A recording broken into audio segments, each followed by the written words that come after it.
요한복음 1장 12절 말씀 저와 여러분이 한 목소리로 같이 봉독하도록 하겠습니다. 시작. 영접하는 자 곧 그 이름을 믿는 자들에게는 하나님의 자녀가 되는 권세를 주셨으니 아멘. 네, 이 말씀을 중심으로 그리스도를 모셔야 함이라는 제목으로 함께 말씀의 은혜를 나누고자 합니다. 여러분, 그리스도인은 예수 그리스도를 모시고 사는 사람입니다. 만약 그리스도를 모시고 있지 않다면 교회에 다니고 있다 할지라도 그리스도인이 아닙니다. 로마서 8장에 보면 그리스도의 사람은 그리스도의 영이 거하는 사람이라고 했고요. 만일 너희 속에 그리스도의 영이 거하지 않으시면 너희는 그리스도의 사람이 아니다라고 명확하게 명시되어 있습니다. 저와 여러분은 여러분들에게 보이지 않지만 느껴지지 않지만 예수 그리스도를 우리 안에 내주하시는 예수 그리스도를 영접하고 모시고 살아가는 사람들입니다. 다시 말씀드리지만 만약 나는 내 속에 예수님을 모신 적이 없다. 나는 예수님을 내 속에 주인으로 모시고 싶지 않다. 그런다면 그는 그리스도인이 아닙니다. 그리스도인이 될 수가 없습니다. 그리스도인은 예수 그리스도를 내 안에 모시고 살아가는 사람들입니다. 그가 비록 교회 다니고 있고 성경을 읽고 성경을 암송하고 기도를 한다 할지라도 그는 그냥 절에 다니는 사람과 똑같이 교회 다니는 사람으로서 종교 생활하는 것이지 그리스도인은 아닙니다. 그리스도인은 반드시 예수 그리스도를 모시고 사는 사람입니다. 여러분, 그렇다면 모시다라는 것은 무슨 뜻일까요? 저희 집안은 이제 기독교 집안이에요. 그래서 명절이 되면 뭐 설날이나 추석 때가 되면 이제 식구들이 친척들이 다 모여서 함께 예배드리고 밥을 먹고 교제합니다. 저희 집 아버지가 이제 장손이시니까 명절 때가 되면 예전에는 저희 집으로, 그러니까 아버지 댁으로 다 모였어요. 그런데 저희 할머니는 저희 집에서 아버지 댁에서 1시간 정도 떨어진 곳에 사신단 말이에요. 그러면 저는 어떡하냐? 2시간이 걸리니까 3시간 전에 일어나죠. 만약에 명절날 9시에 모여서 예배드리고 밥 먹는다 그러면 저는 3시간 전 6시에 일어나서 씻고 그 다음에 7시에 출발하죠. 출발하면서 할머니께 전화드려요. 할머니, 저 지금 출발해요. 할머니도 준비하고 계세요. 8시쯤 도착할 거예요. 라고 전화하고 갑니다. 그리고서는 제가 8시에 할머니 댁 앞에 도착하면 할머니 댁에 이제 문을 두드리죠.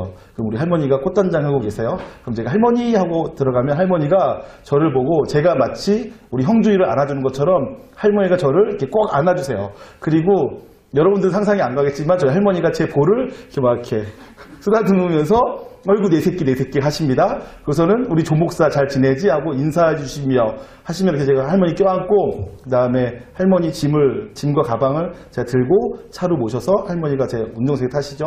그 할머니와 함께 1시간 동안 집으로 제가 모시고 오면서 할머니가 이런저런 얘기를 해요. 주로 돌아가신 할아버지 얘기를 하고 하면서 오죠. 그렇게 하는 것을 할 때 제가 할머니를 데리러 갔다 온다고 말하지 않고 할머니를 모시고 오겠다라고 하고 갔다 옵니다. 그럴 때 우리가 모신다라는 말을 쓰죠. 사전에는 모시다라는 뜻의 정의가 웃 어른이나 존경하는 일을 가까이서 받들다라고 되어 있습니다. 그게 바로 모신다라는 뜻인 거죠. 예수 그리스도를 주인으로 모신다라는 것은 예수 그리스도를 존경하고 사랑해서 가까이서 그분을 받드는 거예요. 저는 성남교회라는 곳을 다녔습니다. 제 출신 모교회는 성남교회죠. 성남교회를 개척하신 분은 전성천 목사님이라는 분이세요. 지금은 돌아가셨는데 우리 고 전성천 목사님이 아주 훌륭한 분이세요. 그분이 벌써 100여 년 전에 태어나신 분이신데 지금 돌아가셨어요. 그분이 일본에서 공부하시고 미국으로 건너가 예일대학과 프린스턴 신학교를 나오셨어요. 그 당시에 유학하니까 대단한 거죠. 1970년대, 60년대에 유학을 하고 오신 거예요. 그래서 국가에서 농림수산부 장관이신가 장관을 하셨어요. 그런데 그때 여러분 잘 아시는지 모르겠어요. 아마 모르시겠죠. 여러분 태어나기도 전 일이니까 서울에 온갖 사람들이 몰려들어서 일을 시켰는데 그들이 결국 서울에 왔다가는 내려가지 않고 서울 이 중랑구나 이렇게 그 변두리 산골짜기에다가 판자를 지어놓고 살았어요. 그래서 일명 판자집들이 생긴 거죠. 그런데 그것이 보기 안 좋다고 판자집 살고 있는 15만 명을 그때 실제로 30만 명이 서울에 살았대요. 그 판자집에. 근데 그 중에서 15만 명을 그 당시 광주 대단지로 내몬 거예요. 평당 3,000원씩 팔겠다고 하고서는 보냈어요. 그래서 15만 명이 광주 대단지, 지금의 성남으로 사람들이 모여들었어요. 그런데 그 후에 사람들이 15만 명이 거기서 성남에 모여서 거기서도 천막 하나 가지고서는 살고 있었고, 뭐 우물도 없고 화장실도 없고 전기도 없고 막 살고 있었는데, 강남이 개발되면서 성남의 땅값이 오르니까 성남시와 정부가 그 당시 정부가 합작하여서 성남시 사람들을 다시 쫓아내기 시작한 거예요. 그러니까 성남에서 71년도에 폭동이 일어났어요. 성남의 사람들이 지금도 못 살겠는데 죽겠는데 우리를 더 왜 이렇게 괴롭히냐면서 폭동을 일으키면서 경찰서에 불을 지르고 일들이 벌어질 때 그 광경을 보신 전성철 목사님이 국률한 마음, 안타까운 마음을 가지고 성남에 찾아가서 거기서 뭐 사람들이 죽어나가는데 장례 치러주는 사람도 없으니까 목사님이라고 장례 치러주기 시작하고 그러면서 사람들의 마음을 받아주고 성남시 사람들과 함께 정부와 협상을 해서 성남시의 입장을 대변해주는 일을 하셨어요. 그 다음에 그 성남의 입구에다가 언덕배기에다가 교회를 세운 거죠. 그 교회가 성남교회예요. 그래서 성남교회 사람들은 고 전성천 원로 목사님을 완전 존경해요. 그 존경하는 사람들 중에 저희 아버지 어머니도 있었죠. 그래서 저에게 있어서 전성천 목사님은 저희가 사랑하고 존경하는 아버지 어머니가 존경하는 분으로서 저에게는 마치 하늘 같은 분이었어요.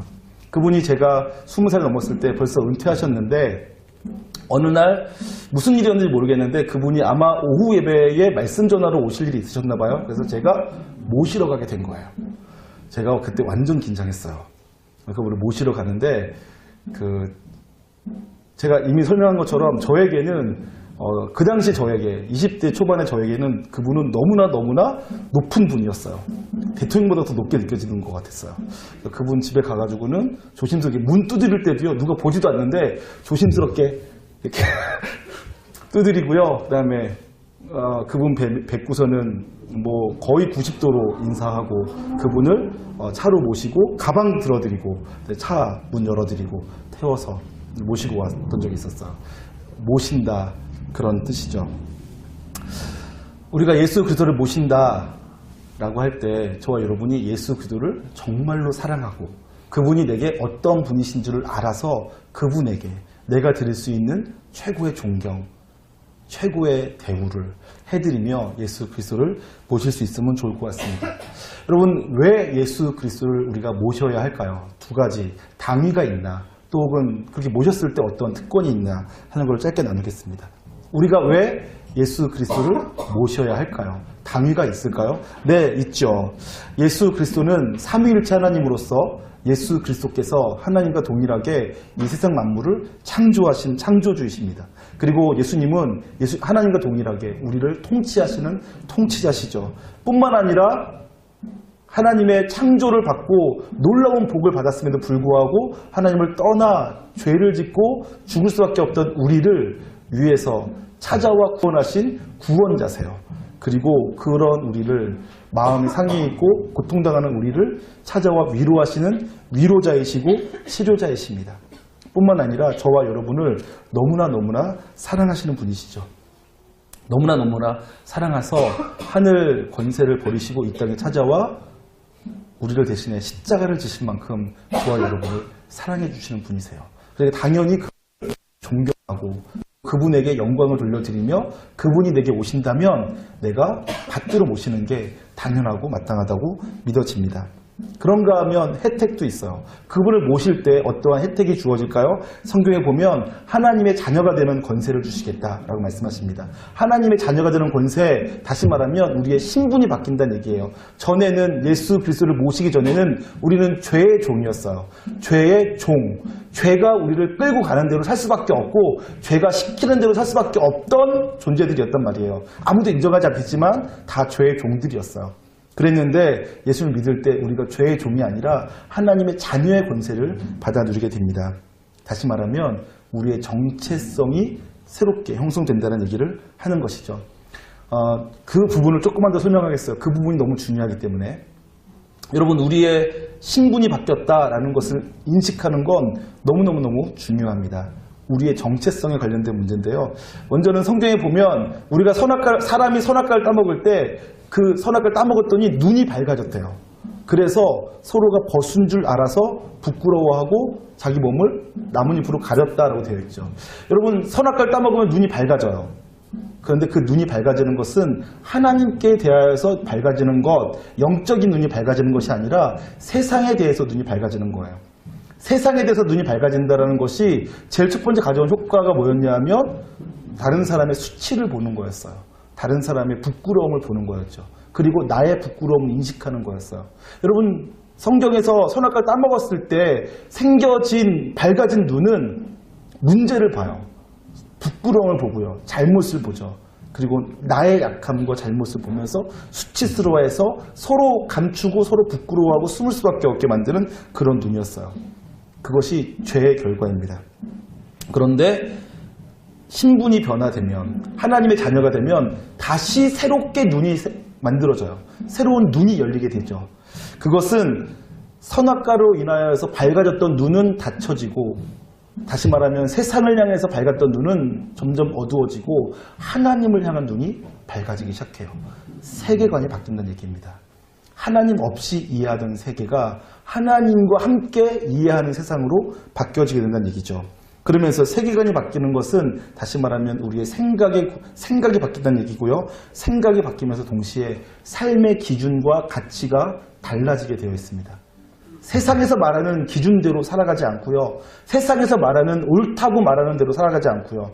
하나님이 말씀하시는 기준대로, 하나님이 옳다고 여기시는 것을 발견하고 그 하나님이 옳다고 하는 기준대로 살아갈 수 있는 눈이 열리는 거예요. 하나님이 옳다고 말씀하시는 게 보이기 시작하는 거죠. 그리고 세상이 옳다고 말하는 것이 사실은 많은 사람들이 따라가고 있지만 실제로는 사람을 죽게 만드는 거라는 걸 알게 돼요. 눈이 밝아지는 거예요. 기준이 달라지는 거죠. 신분이 바뀔 때.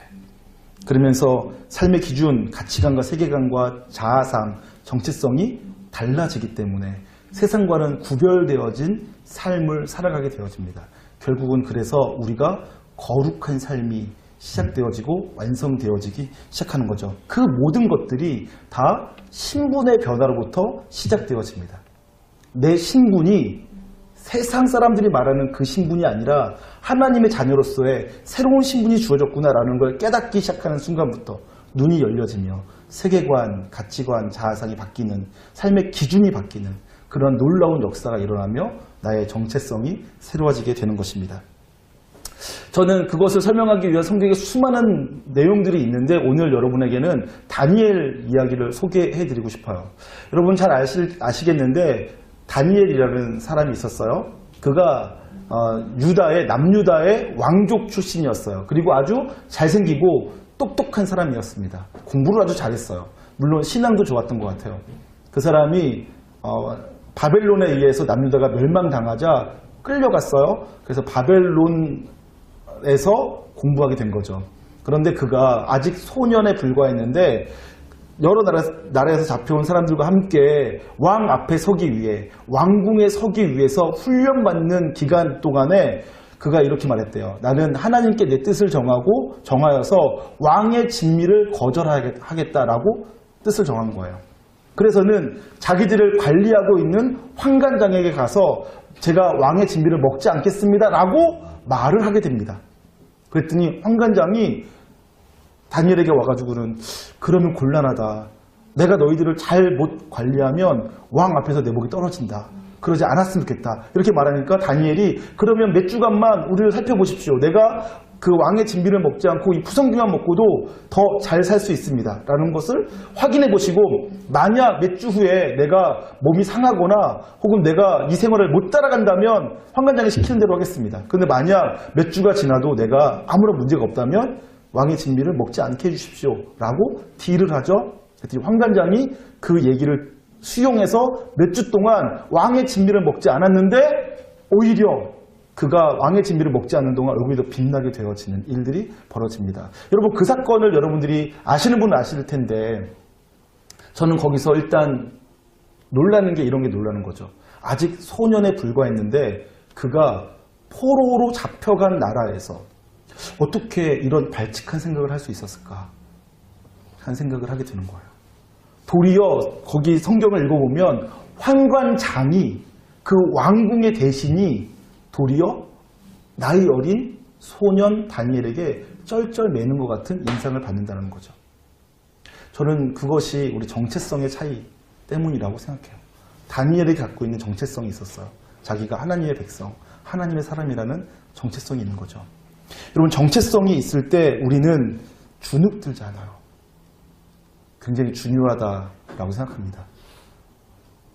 저와 여러분에게 정체성이 없을 때 우리가 세상에 주눅들거든요. 저는 그런 경험이 있어요. 제 안에 제가 목사가 되었지만 전에 전도사 시절 때였어요. 제 안에 그리스도인으로서의 정체성이 선명하지 않을 때에요. 제가 세상에 주눅들더라고요. 큰 차를 타고 가는 사람을 보면서 야, 쟤는 젊은데 어떻게 저렇게 큰 차를 타고 다니까? 쟤는 뭐 해서 저렇게 큰 부자가 됐을까? 나는 이 꼴이 뭔가? 이런 생각이 들더라고요. 공부 좀 잘하는 사람 보면 아, 나도 저렇게 공부 좀 했어야 됐는데 중고등학교 때 너무 놀았나 보다. 아, 나는 잘못 살았나 봐. 이런 생각이 들더라고요. 제가 자꾸 세상의 기준으로 저를 기준 삼아 재더라고요. 그래서 제가 그 기준에 못 미치니까 나는 덜 된 사람, 못난 사람, 안 되는 사람이라고 여겨지더라고요. 그러나 정체성이 생길 때 주눅들지 않을 수 있어요. 나에게 주신 하나님의 특별한 삶이 있다는 것을, 사명이 있다는 걸 발견하게 되죠. 저는 청년회 때, 청소년 때 수많은 사람들이 그렇게 살고 있다는 것에 대해서 알고 있어요. 하나님의 기준이 뭔지를 모르기 때문에, 하나님께서 지금 나와 여러분, 우리들에게 어떻게 일하시는지를 알지 못하기 때문에 단지 세상의 기준만 가지고 내 인생을 평가하죠.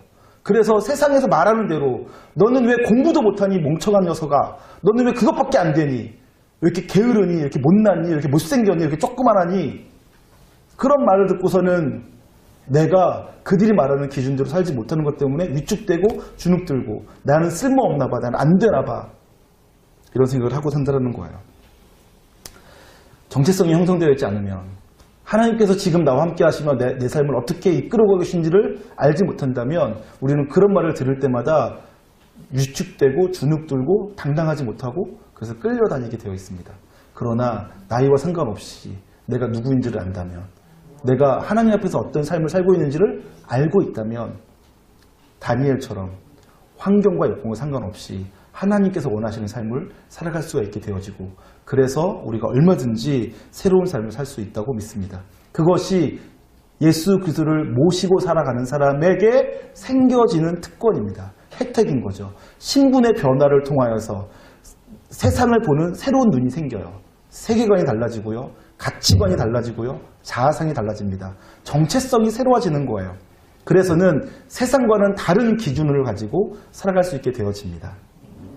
하나님의 사람으로 살아가게 되는 거죠. 그때 비로소 진짜 자유를, 진리 안에서의 자유를 맛보며 행복을 경험하게 되는 것입니다. 그러므로 예수 그리스도를 마음의 주인으로 모시고 살아가면서 그분과 함께 살아가는 것이 저와 여러분에게 놀라운 복이 되는 줄 믿으시길 바랍니다. 두 번째 나누고 싶은 것은 어떻게 모시는가 하는 것입니다. 제가 그 전선천 목사님을 모실 때예요. 그분을 모시고 오는데 전선천 목사님이 저를 꽤 예뻐해 주셨나 봐요. 그래서 저에게 몇 마디 말씀해 주셨어요. 그 중에 첫 번째 기억나는 게 뭐였냐면, 그분이 제가 막 그분 앞에서 막 쩔쩔매고 긴장해 있는 것을 보시고서는 그분이 이렇게 말씀하셨어요. 너무 굽실굽실 거리면 옆에 있는 사람이 불편하다. 절대 그러지 말아라 라고 말씀하셨어요. 저는 그 말이 지금도 계속 기억이 나요. 그러니까 제가 아무리 존경하고 또 제가 볼 때 아무리 제가 사랑하고 그래서 높여드리고 싶은 사람이라 할지라도 그분을 내가 높여드리기 위해서라도 굽신거리지 않습니다.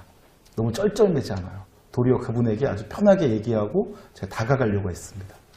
그것이 그를 편하게 만드는 거라는 걸 제가 알기 때문에 그렇습니다. 저도 제가 이제 어른이 되어 보니까 알겠어요. 어떤 어린 아이가 저에게 와가지고 너무 쩔쩔매고 있으면 저도 불편하더라고요. 근데 그 아이가 편하게 제게 다가와서 말하고 질문하고 함께 놀라고 하면 저도 편해요. 더 즐거운 거죠. 여러분, 모신다라는 것은 굽실굽실하는 것은 아닌 것 같습니다.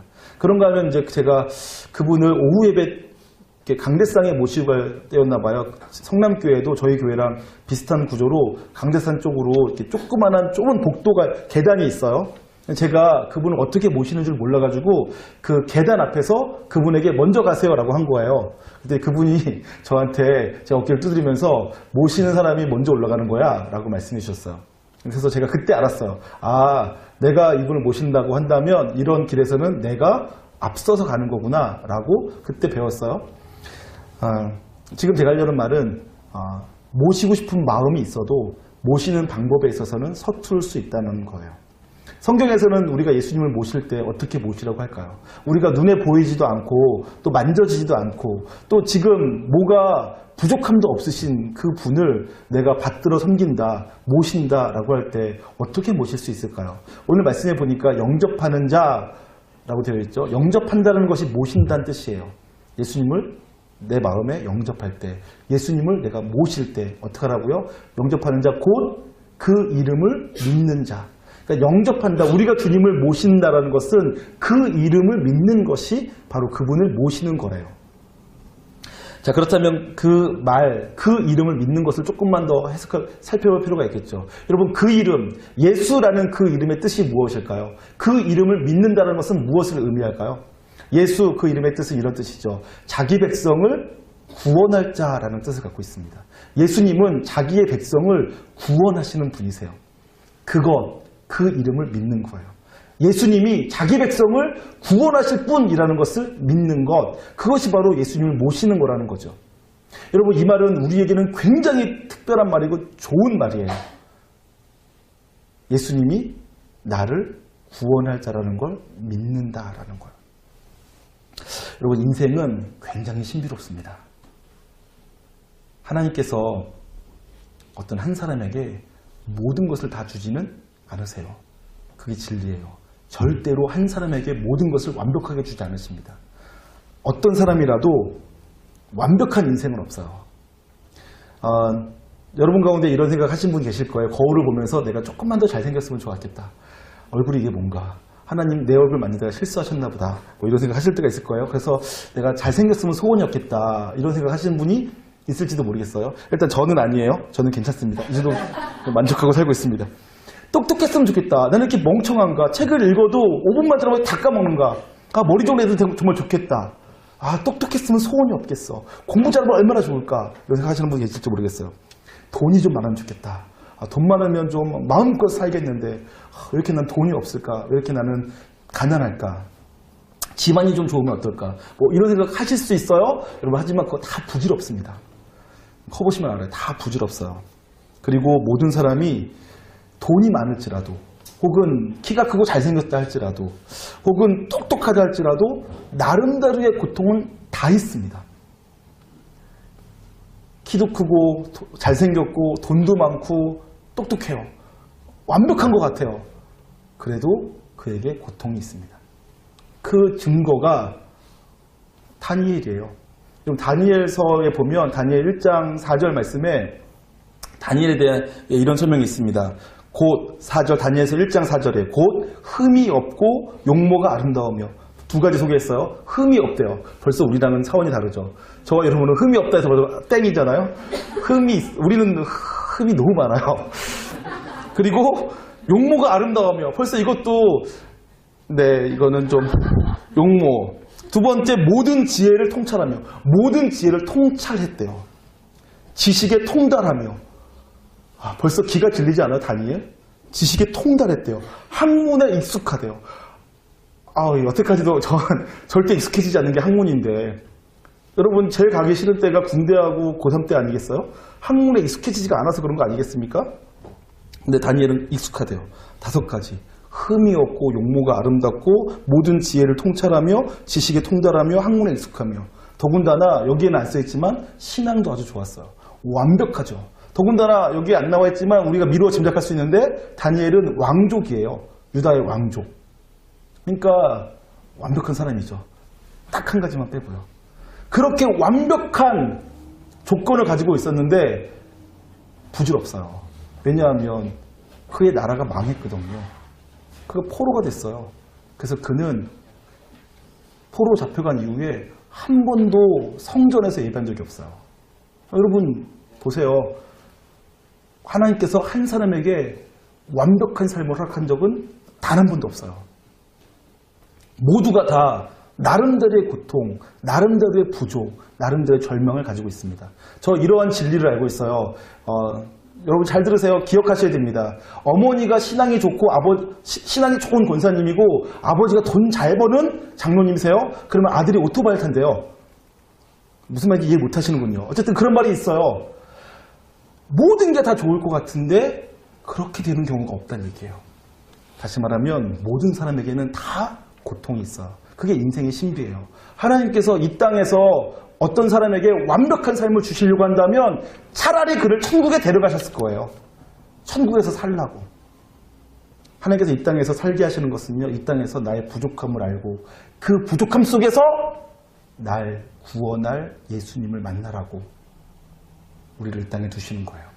그래서 이 땅에 살고 있는 저와 여러분은 다 부족한 게 있어요. 심지어는 부족한 게 많으면 많을수록 여러분에게 더 큰 복이 되는 줄 몰라요. 레아처럼요.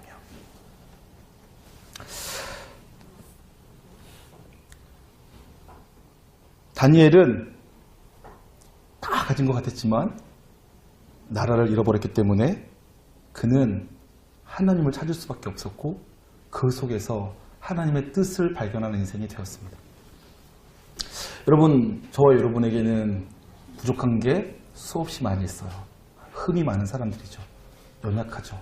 잘생기지도 못했고 똑똑하지도 못하고 돈도 없고 너무 내 인생은 찌질한 것 같다 라고 생각될 수 있어요. 약한 게 너무 많아요. 부족한 게 너무 많아요. 근데 그게 도리어 축복이 될 수 있어요. 어떤 때 그러냐? 예수가 나의 구원자라는 것을 발견하게 되기 때문에. 그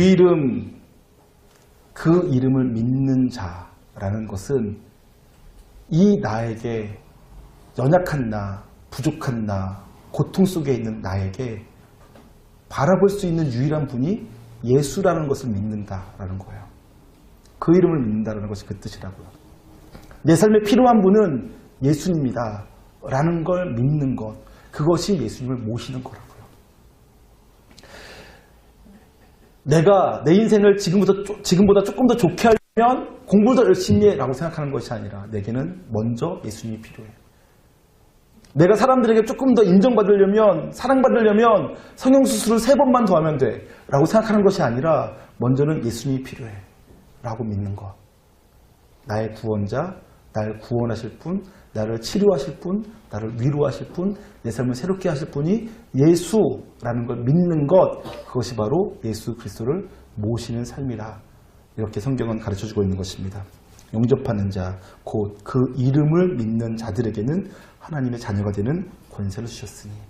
저와 여러분이 그 예수님이 내 삶에 이 연약하고 부족하고 고통 많고 슬픔 많고 세상과 비교해서는 너무 찌질하게만 느껴지는 내 삶 속에 유일한 구원자, 나를 치료하실 분, 위로하실 분, 새롭게 하실 분이라는 것을 믿고 그분을 찾아가시기를 주님의 이름으로 축원합니다. 그것이 예수 그리스도를 내 마음에 모시고 살아가는 인생이에요.